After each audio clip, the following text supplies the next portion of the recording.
নমস্কার, শুভ্রার Bengali story telling channel থেকে আজকের গল্প বনফুলের লেখা।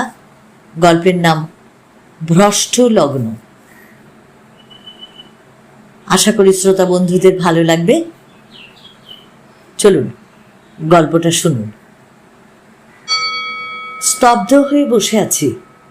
আমার পায়ের ওপর উপুড় হয়ে পড়ে রয়েছে আমার স্ত্রী।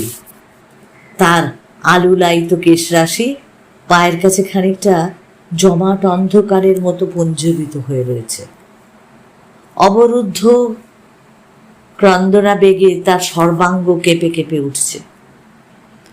কি বলবো, কথা সরছে না। অতীতের ছবিগুলো তখন মনে জাগছে। মনে পড়তেই সেই দিনের কথা, যখন আমি স্কুলে পড়তাম, যখন আমার কৈশোর পার হয়নি, যখন আমার স্বপ্নের সঙ্গে সত্যের খাদ এত বেশি করে মেশেনি।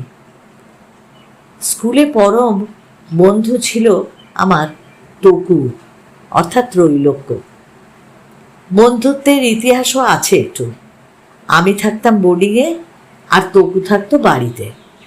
একটা পল্লীগ্রামের মাইনার স্কুল থেকে বৃত্তি পেয়ে আমি শহরের হাই স্কুলের 4র্থ শ্রেণীতে ভর্তি হলাম। ঠিক সেই বছরই সেই স্কুলের 5ম শ্রেণী থেকে প্রথম স্থান অধিকার করে 4র্থ শ্রেণীতে উঠল তকু। মুখচোরা একটু ফর্সা ছেলেটা। স্কুলের শিক্ষকগণ মেয়েরা লড়াই দেখা মনোভাব নিয়ে আমাদের উভয়ের সব সময় পিঠ চাপড়ে দিতে লাগলেন। দ্বিতীয় শিক্ষক মহাশয়, যার আগ্রহে আমি এই স্কুলে এসে ভর্তি হয়েছিলাম, একদিন আমাকে ডেকে বলল, ওই তকুকে যেমন করে হোক হারাতে হবে, পারবে তো? সম্মতিসূচক ঘাড় নেড়েছিলাম মনে পড়ে। তখনও জানা ছিল না তকু কি বস্তু। তকুকেও নাকি 3য় শিক্ষক মশা গোপনও বলেছিল, ওই ছেলেটাকে কিন্তু হারানো চাই। শুনছি বটে ভালো ছেলে, কিন্তু হাজার ভালো হলেও পাড়াগার থেকে আসছে, ইংরেজিতে কাঁচা হবেই। তুমি চেষ্টা করলে ও কিছুতেই তোমার সঙ্গে পারবে না। চেষ্টা করলে তবু যে আমাকে অনায়াসে হারিয়ে দিতে পারত, এই বিষয়ে এখনো কিন্তু আমি নিঃসন্দেহ। তবু কিন্তু চেষ্টা করেনি। সেই জন্য 2য় শিক্ষক মহাশয়ের নিকট আমার মান রক্ষা হয়ে গেছিল। তকু ছিল আসলে কবি। সে কবিতা লিখতে শুরু করে দিল। অ্যালজেব্রা, উপক্রমণিকা মুখস্থ করা ভালো ছেলে সে হলো না। তার কবিতাও এমন কবিতা যে সেটা আমার ফার্স্ট হওয়ার গৌরবকেও যেন নিষ্প্রভ করে দিল। নবোদিত দিবাকরের জ্যোতিতে ইলেকট্রিকের বাতি যেন ম্লান হয়ে পড়ল। দিবারাত্র পরিশ্রম করে আমি রইলাম মানপুর স্কুলের ফার্স্ট বয়, আর তকু হতে চলল বঙ্গ সাহিত্যের একজন উদীয়মান কবি। তফাৎটা যে কি আর কত সে বুঝিয়ে বলবার দরকার নেই। ফলে তকুর ভক্ত ও বন্ধুও হয়ে পড়লাম। ক্রমশ বন্ধুত্বটা এমন একটা পর্যায়ে উপনীত হলো যে স্কুলের সীমানার মধ্যে আর তাকে ধরে রাখা গেল না। তকু একদিন আমাকে বাড়িতে নেমন্তন্ন করে নিয়ে গেল। তকুর মায়ের স্নেহ কোমল ব্যবহার আমার হৃদয়কেও বেশ স্পর্শ করল। কিন্তু আমাকে চমৎকৃত করলো আরও একজন। সে হচ্ছে তকুর বোন। অসাধারণ তার রূপ।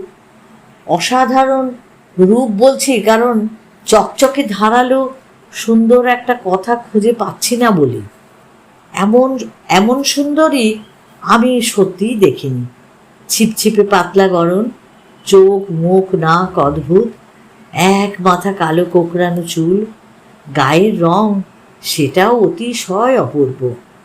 চাপা ফুলে গোলাপি আভা থাকলে যেটা হতে পারত ঠিক তাই।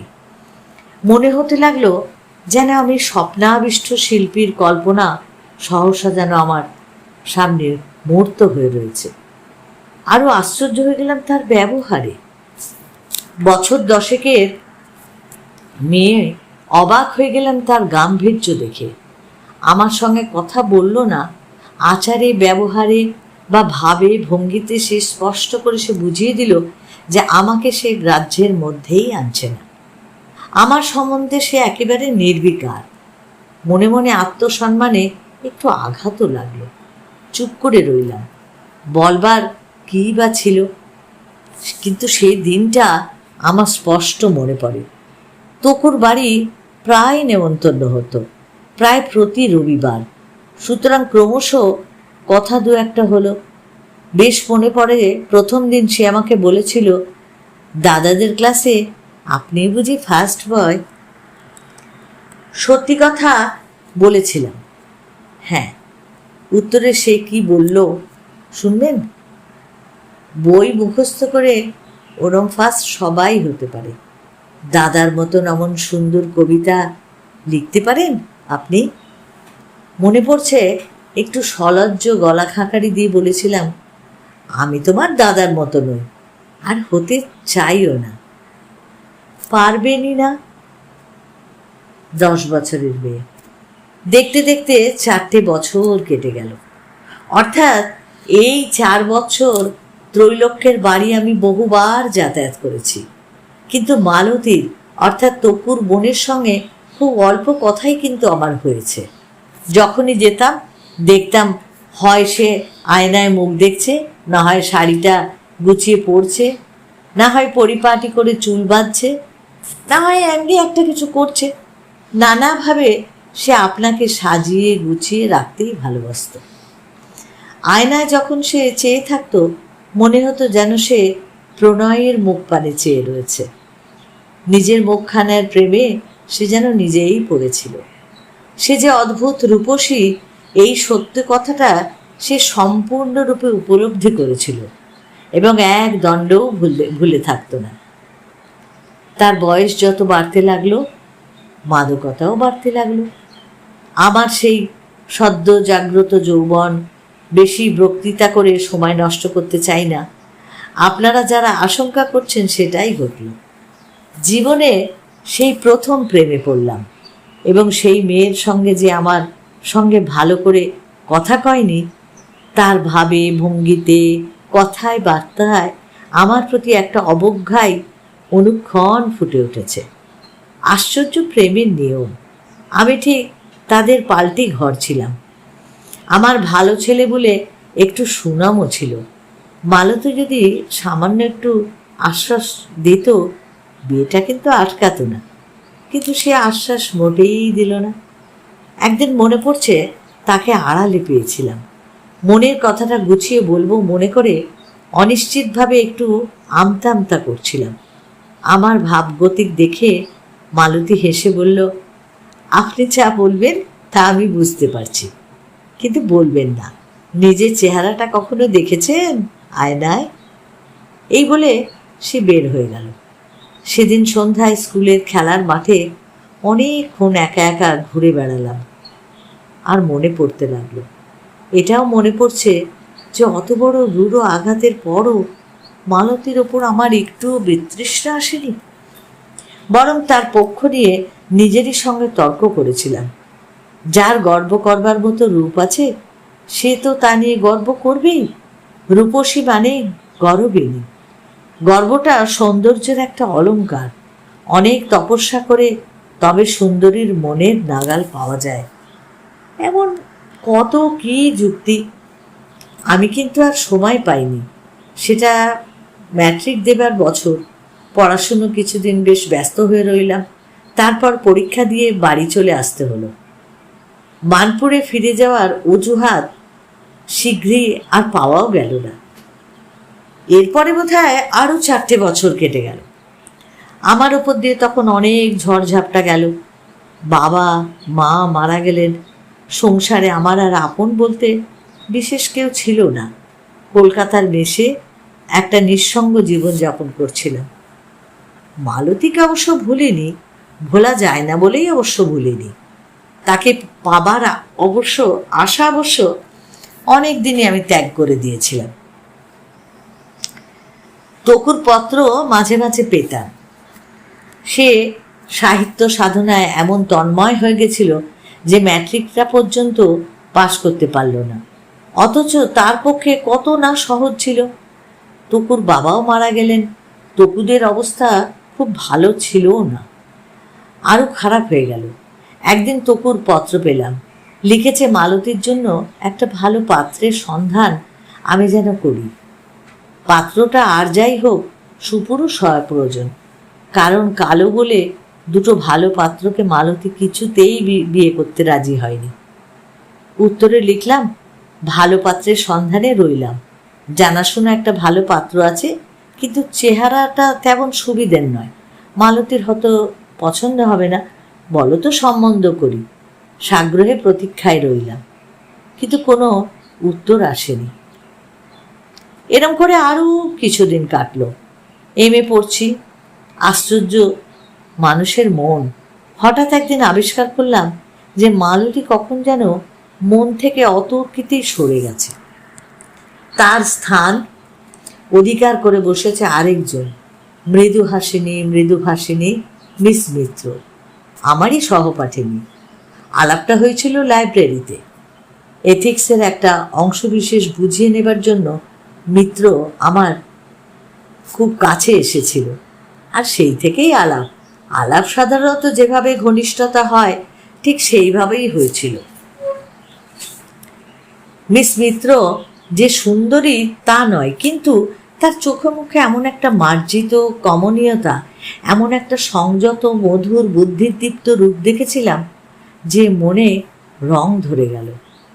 ক্রমশ দেখলাম তার অনুপস্থিতিটা আমি বেশ একটু চিন্তায় পড়ে যাই। অজ্ঞাতস্বরেই তার চলাফেরা সব লক্ষ্য করছি।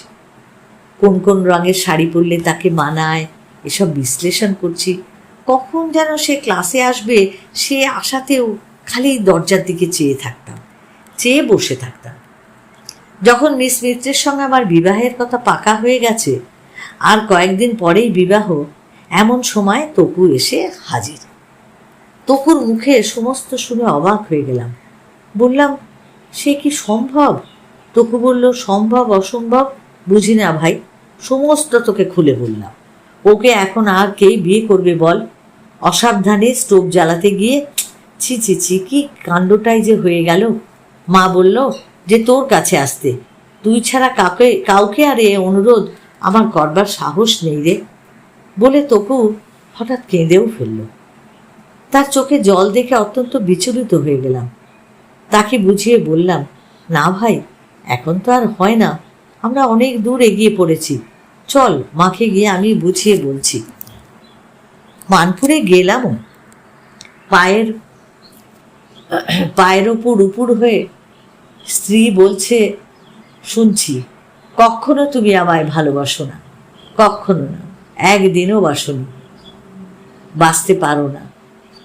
আমায় তুমি শুধু দয়া করেছ। কে তোমার দয়া চেয়েছিল? কেন তুমি দয়া করেছ? কেন কেন পাগলের মতো বলে চলছে। তবু অশ্রুসিক্ত মুখটা সে তুলল। মালতীর অনিন্দ্য সুন্দর মুখ আগে যে দেখেছি, তার এই মুক্তি দেখে যে দেখবে সেও শিহরে উঠবে। বিভৎস একটা পোড়া কদাকার। অসাবধানে স্টোভ জ্বালতে গিয়ে তার সমস্ত মুখটাই তার পুড়ে গেছিল। মিস মিত্রের খোলা চিঠিখানা কাছেই আমার পড়েছিল, সেটা পড়েই রইল। এই গল্পটা পড়ে এটাই মনে হলো যে মালতী তার নিজের যে রূপের অহংকার করত, সেই অহংকার বোধহয় ঈশ্বর তাকে ক্ষমা করেননি। ঈশ্বর তাকে তার সাজাই দিয়েছিল তার অহংকারের। তাকে কিন্তু সেই ফিরেই আসতে হলো আবার, কারণ একদিন সে হয়তো প্রত্যাখ্যান করেছিল তাকে, তার ভালোবাসার মানুষকে, কিন্তু আজকে তাকে সেই তার কাছেই আবার ফিরে আসতে হলো।